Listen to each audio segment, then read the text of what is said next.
मूर्ख गधा।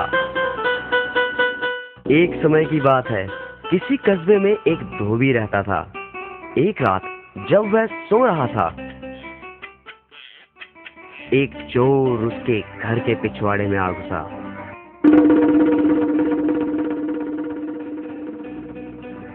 धोबी का एक कुत्ता और एक गधा वहां एक खूंटे के साथ बंधे हुए थे।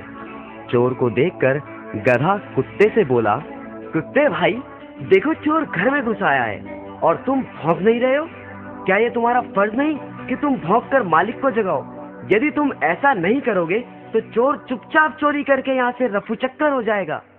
बात तो तुम्हारी ठीक है, परंतु तुम तो जानते ही हो मैं दिन रात मालिक के घर की चौकीदारी करता हूँ और तुम भी कोई कम काम नहीं करते, परंतु हमें मिलता ही क्या है?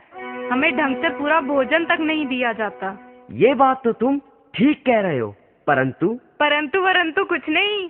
मैंने तो सोच लिया है, मैं आज नहीं भौंकूंगा। मालिक को जब तक हानि नहीं होगी तब तक वो मेरी कदर नहीं करेगा। देखो, ऐसे आड़े वक्त में ऐसी बात सोचना गलत है। मुसीबत के समय अपनी मांग रखना उचित नहीं। मैं उचित अनुचित कुछ नहीं जानता। मैंने तो जो कह दिया सो कह दिया। ऐसे मालिक का भी क्या करना जो अपने काम से ही काम रखे, लेकिन हमारा ध्यान बिल्कुल ना करे। गधे को गुस्सा आ गया। ओए मतलब परस, तू अपने फर्ज में कोताही कर सकता है, परंतु मैं तेरी तरह कमीना नहीं। लगता है मुझे ही कुछ करना पड़ेगा। और गधा जोर जोर से रैंकने लगा।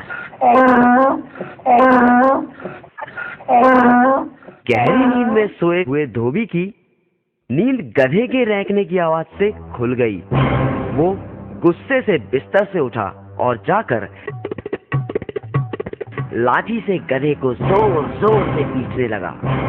पिटाई इतनी बुरी तरह से हुई कि कमजोर गधे ने वहीं अपने प्राण त्याग दिए। तो बच्चों, समझे कुछ?